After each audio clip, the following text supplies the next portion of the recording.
Welcome to your lesson in Vazology, a study of the Vaz kind.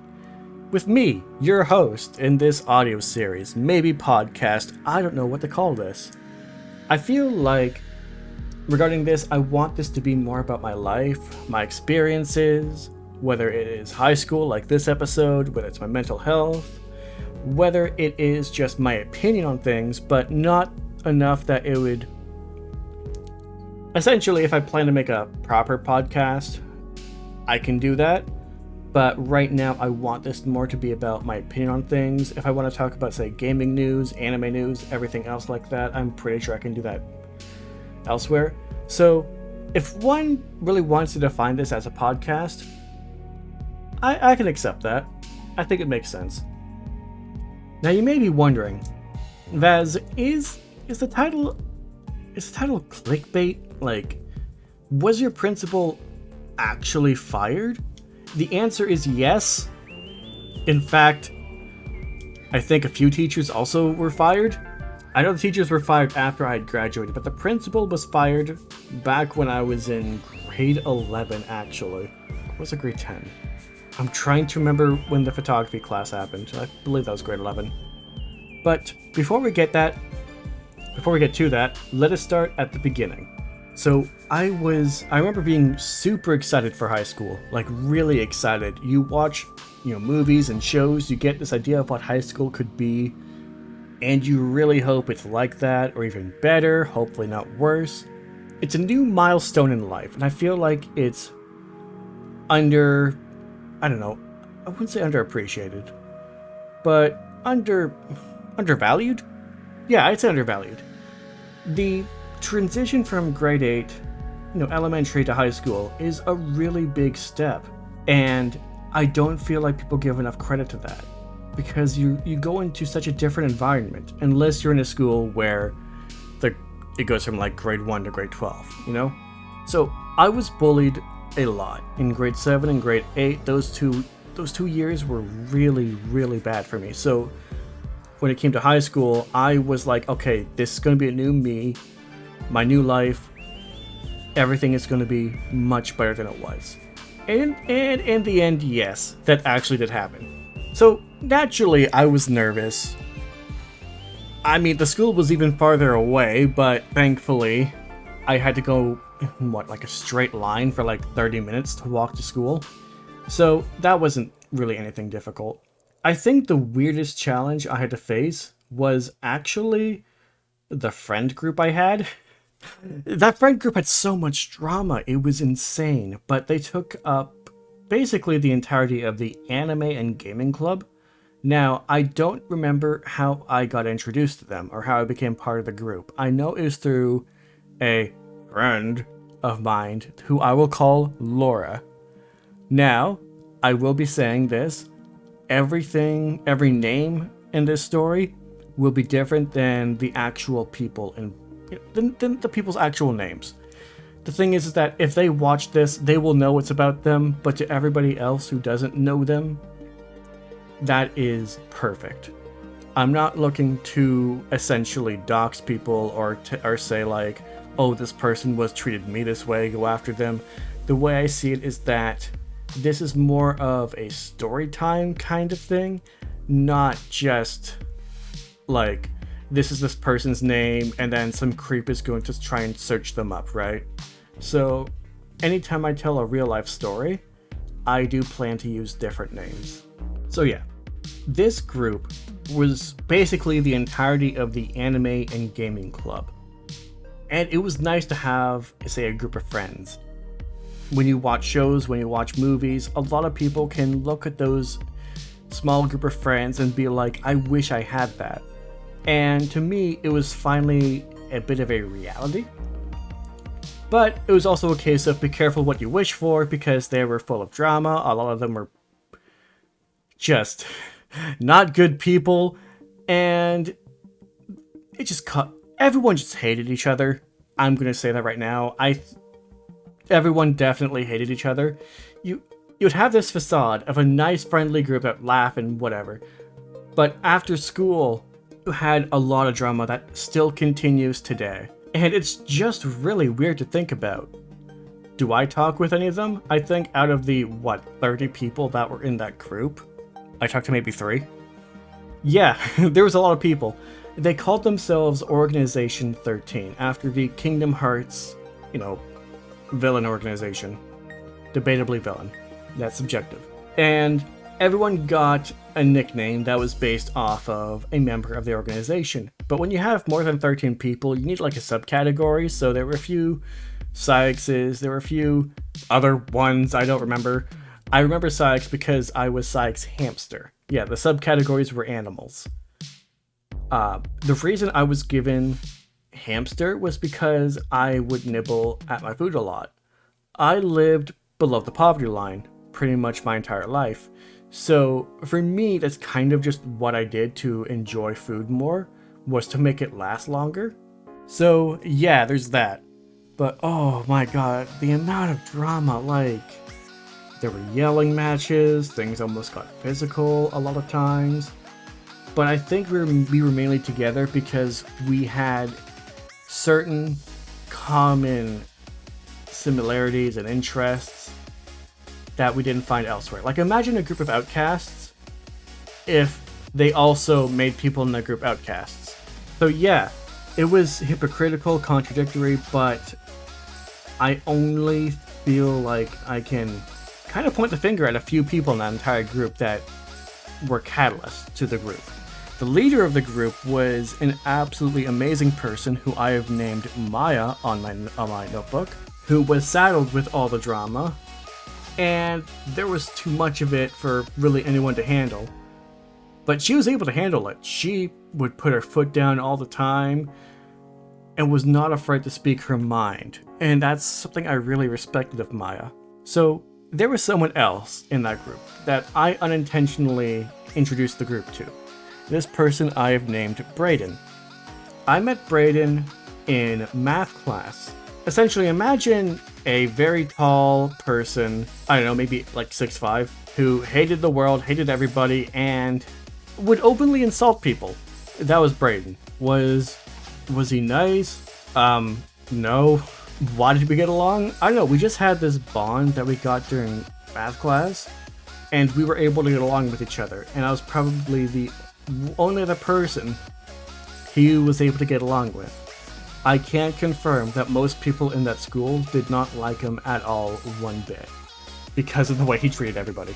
But he was actually the one who introduced me to the band Dream Theater, which is my all-time favorite band. Like, of all time, period.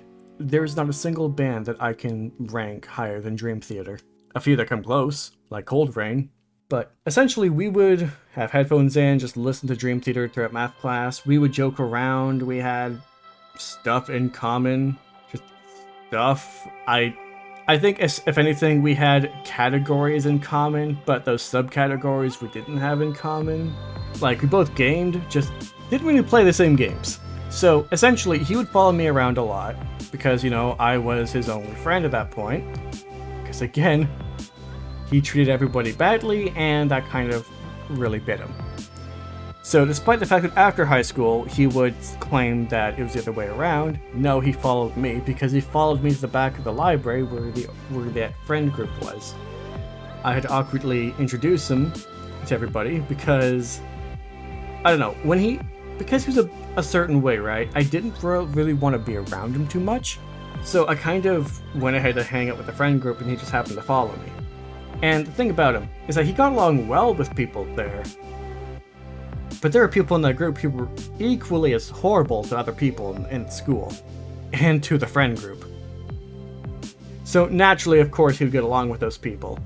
Like, I had someone basically just not want to be my friend over $5. And years later, like 7 years later, I would get in contact with him, and there would still be drama over the $5 from grade 9. Like, that was insane. I offered to give him the $5, but then after like a week, because I don't live in my hometown, right? I was unfriended, etc., etc. So, you know what? Whatever.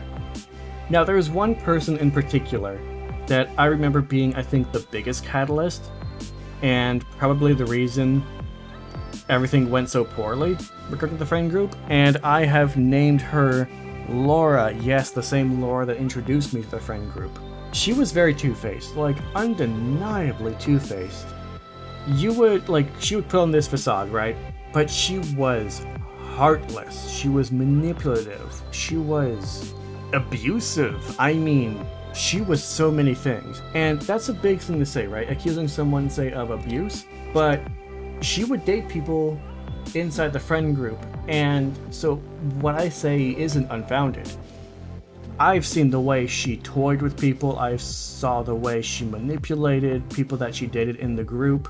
And it was cold, it was calculated, it was heartless, but she would never take responsibility and always play the victim. Like, everyone saw who she was.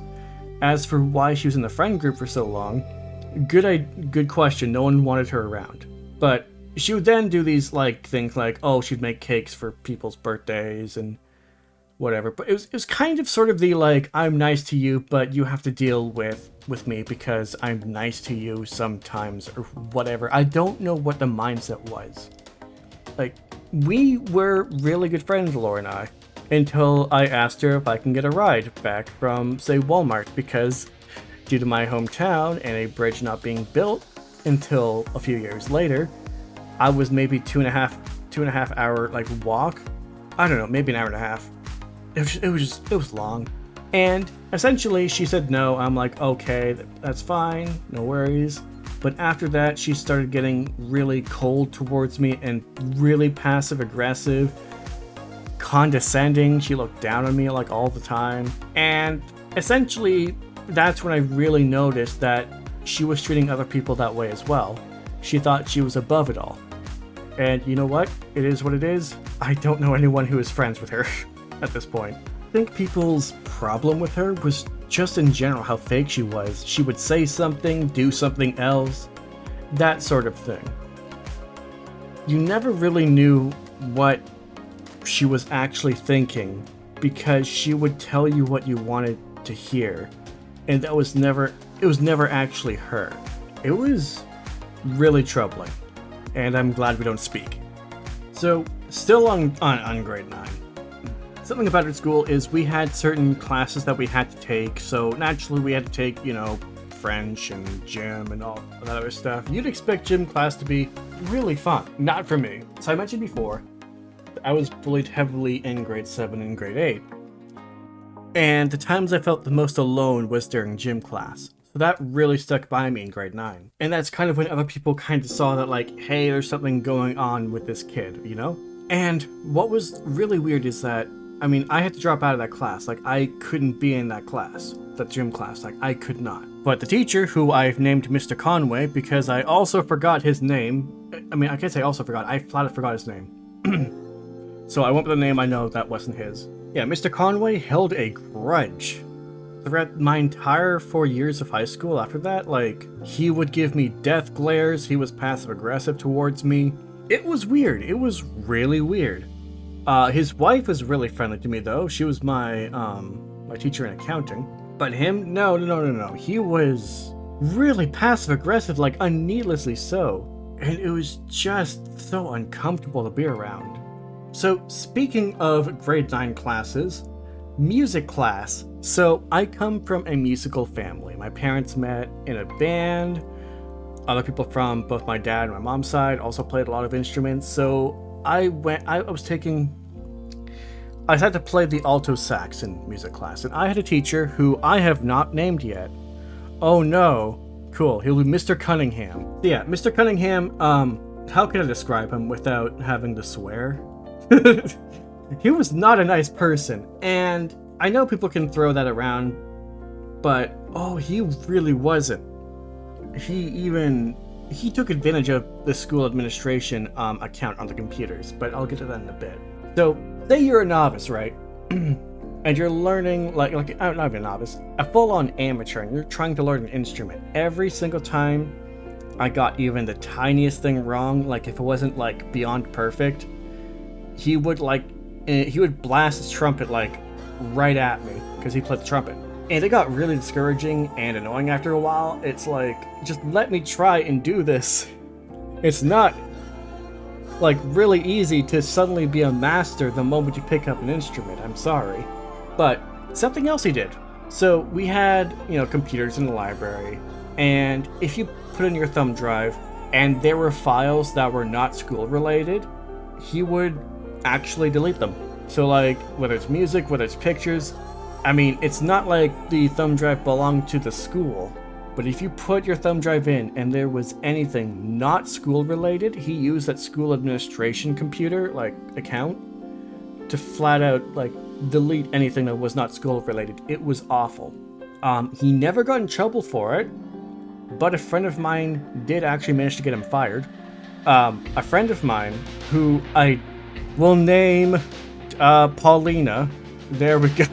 There we go. I just start writing down these new names I'm making up for people, or else I'm just going to forget.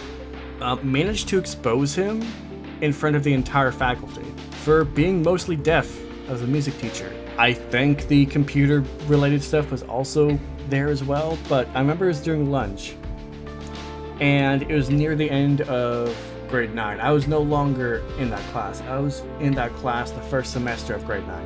So yeah, Mr. Cunningham got fired. Also, our entire music class was exempted from French. As someone who has lived in Ottawa before and was also in Quebec, I would have needed those classes. I never actually took French in high school because I was exempted, and I'm like, okay, cool, that's one less mandatory class I should take. I'm going to take something fun. No, if you're exempted, still take the class, especially if you're Canadian. So, another grade 9 class. Science class. Yeah, that was a thing. I mean, of course it's going to be a thing. It's something I have to take, I think, 2 times. So, I was talking with, this girl. Nothing like that. But I have named her Alicia in this. We would joke around a lot, and we had, like, a lot in common. We joke, and all that friend stuff. While we also had to watch Avatar every single week, by the way. Yeah, our science teacher made us watch Avatar every single Friday. I got sick of the movie so much, and now I remember little to nothing of it. And now we're getting like 4 sequels. But yeah, no, Lily, a friend of Alicia's, approached me and was like, it really seems like you and Alicia really love each other. Like you have so many like feelings for her. And it's like, no, I don't. What is this romantic feeling you speak of? I have not felt that ever. And so I was coerced. It's a good word to use. I think maybe, like, I was basically told, like, about this, oh, you have feelings for her, you should, like, write her a love note by Lily, I think, every day for a week, so until I'm like, okay, you know what, maybe I do have feelings, I don't know, but okay, cool, I'll do it. So I wrote Alicia a note being like, what was it? Well, at least paraphrasing, like, we have, I've grown to fall in love with you, maybe we can go out sometime. And she rejected it. So I'm like, okay, she rejected it, we can go back to how we were before. No. Like, we went from really, really good friends to, like, the bare minimum. And so I tried to be friendly, but I had friends of her come up to me and be like, she doesn't love you. I'm like, yeah, I know. Like, we got into the same art class. Essentially, I think that looking back on it, she was feeling really creeped out because she still thought I had feelings until I told her, like, no, Lily is the one who made me do this. And she's like, oh, well, that makes sense. After months of just being, like, really distant, just being like, oh, that makes sense. We never actually got back to being as good friends as we were before, which sucks. It really does. But it is what it is. That art class, though, we were taught art by an actual artist, an actual local artist. So it wasn't just someone who applied and was just like, I want to be a teacher, this is where I'll go, kind of thing. This is where you'll go, actually. Like, no, this is one of the only teachers in the school that I felt was actually qualified. Our hometown has such a little budget that it doesn't matter. It doesn't matter if you don't know the subject. You're teaching it now. That was a lot of teachers there. And so the art class was really good. I remember we made cups, like actual cups. I know we did stuff with rubber. I know I made a Goomba. But this is also when I went from stick figures to full-on drawing. And another point that you want to do is graphic design or art, right? You're good in that too. Like, you know, not too many people I can actually see. Oh, there's that, and you're drawing with this hand. Grade 8, you're drawing with circles and sticks. Grade 9, you did those 2 pieces of art that you brought home, and they're amazing. Yeah. Okay. Do you still have them? You still got those 2 pictures that you had? Right? I don't remember. Right. So grade 8, pencils and pens, pencils and them. sticks, whatever. Grade 9 was, whoa, a totally different change in what you learned. You know, you took art and you turned it. Like, you do a lot of things that amazes me. I went from stick figures to the scene or the page in Helsing volume, I don't know, somewhere in 7 to 10, where Walter is holding all this string and buildings are collapsing behind him. Like, I was able to draw that. I also drew Light Yagami. It was slowly becoming a passion of mine until it wasn't. Like, I didn't know I had ADHD. I think if I had gotten tested back then, things would have made a lot more sense, but I didn't. So the one thing my dad would always tell me is that I would start something and then finish it, never finish it, start something again, never finish it, just move to one thing to the next and just never finish it, which is definitely true, and I'm hoping that now that I'm on ADHD medication, that changes. So, I don't know, grade 10 wasn't that eventful that I can remember. I know most of the group had graduated, most of the friend group had graduated, and I was still hanging out with Brayden, unfortunately. And I say that, like, it's not like I'm looking back on it now being like, oh, I wish I didn't. Which, actually, wait, no, looking back on it, yes, I wish that was the case. But not because of any sort of bias. But because people were starting to associate his antics with me because I hang out with him. Which, to be fair, I can understand why. Like, I'm talking English class, actually grade 10, actually. Yeah, English class in grade 10. We had to do a presentation, and we worked together, which sucked because I would always have to do the work, and he would basically do nothing. And when I didn't, when I didn't do anything, I get like heavily chastised by him because he doesn't want to do all the work, and I'm thinking like, you're doing nothing. This, by the way, my experience with high school group projects in high school, that's redundant. I felt like unless I was with certain other people, I would have to do everything. So I would always go to the teacher and be like, hey, this is going on, can I be graded differently? And then I would always be allowed that, except for I think one time. But with Brayden, yeah, no, I made sure anytime I was with him on a project, I would always be graded differently. But the reason why I mentioned this is because someone did their presentation the day after us. And he turns to me, barely whispering, but this weird belief that if he talks to me, no one else can hear him, and says, they really suck. Like, they're doing really badly. And I was just like, like, the next day was sick, and no one wanted to talk to me in that class. And I had to tell them, like, I know we are friends, but I'm not like him. And that caused the teacher to kind of start a discussion. So yeah, with Brayden doing like that sort of stuff, it was hard to really hang out with him. So yeah, let's move on to grade 11. Let's move on to that principal story. So the thing about Ms. Barrett, that's the name I'm using for her, which I don't need to keep saying it. If I said at the beginning, I'm changing all the names, is that if you can picture any super strict high school principal and TV shows and movies, and that's who Ms. Barrett was. She was the quintessential, stereotypical, ungodly strict principal that everyone was afraid of. being in their office. I never had the honor of being in their office, and I'm very thankful.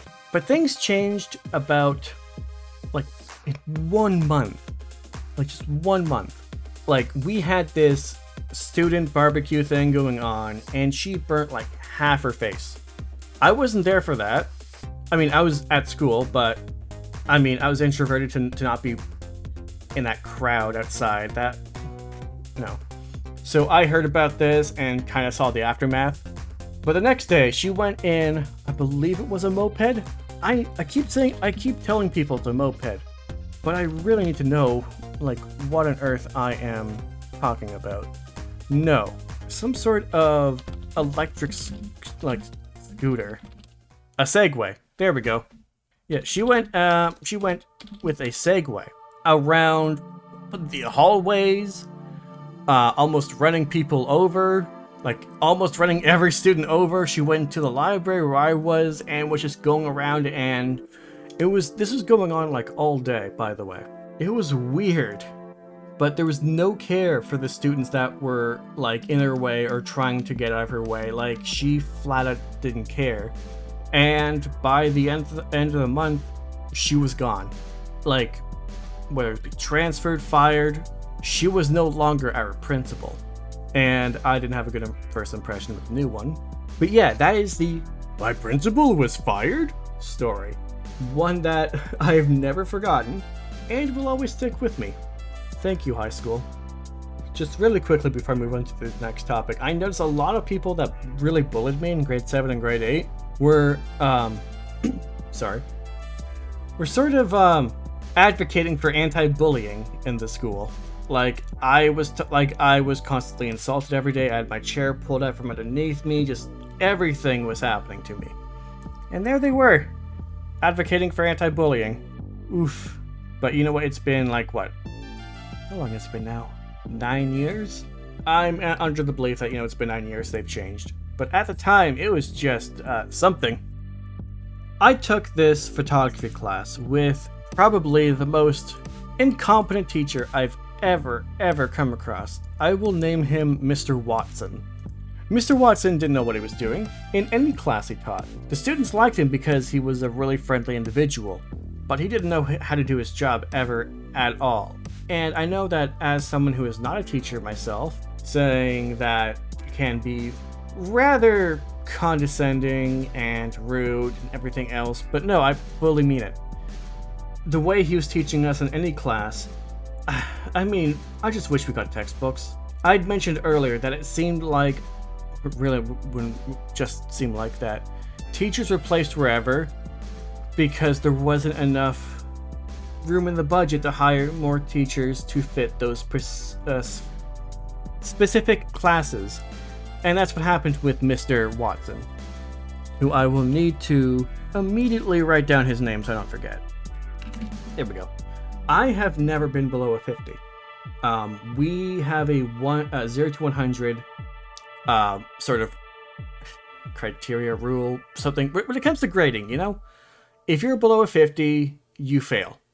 Like, if that's your final grade, you fail. If that's your grade below, like in a test, you fail that test. So I was more of around the 70s. I had a couple classes that I finished in the 80s, one close to a 90, but I never ever was below a 50 at any point throughout any class until this stupid photography class. The thing though is, it was a weird mixture of things that he was trying to both teach us and do. I don't know how to describe it, but it was really weird, and I retained none of the information I was taught. Like, it was photography, but also Photoshop class, and the teaching style was bad. He just read from a textbook that he honestly could have, like, given anybody, and I don't even think there was any sort of PowerPoint presentation either, or sharing of screens. He just read from a textbook and just hoped that you would understand it. I'm not gonna lie, I was one of 5 people to ultimately pass the class, and I barely did. But that's where I met this person who I've named Connor. In my update video, I had referred to this person as Tyler. This person is now basically like a brother to me, one of my closest friends of all time, and someone that Brayden hated. Yes, I'm still hanging out with Brayden, grade 11, but that really changed in grade 12. And so essentially, Connor and I lived really close. I'd say about a block and a half away, and my parents absolutely like adored Connor. Calling Connor one of the best friends I could ever have, legit, like actual, I'm paraphrasing, but still legit. And we had so much in common. This is how I got introduced to, like, say, D&D and everything else. His mom's like super nice, still super nice, like his family in general, which is really nice. And so we would hang out every day after high school and play games, watch anime, a lot of anime. It was a good time. I kept our friendship hidden from Brayden, which was a good idea because when Brayden found out, he tried to do what he could to make sure that Connor couldn't be around me. Yes, Brayden was going full on obsessive, like, you can only have me as your friend.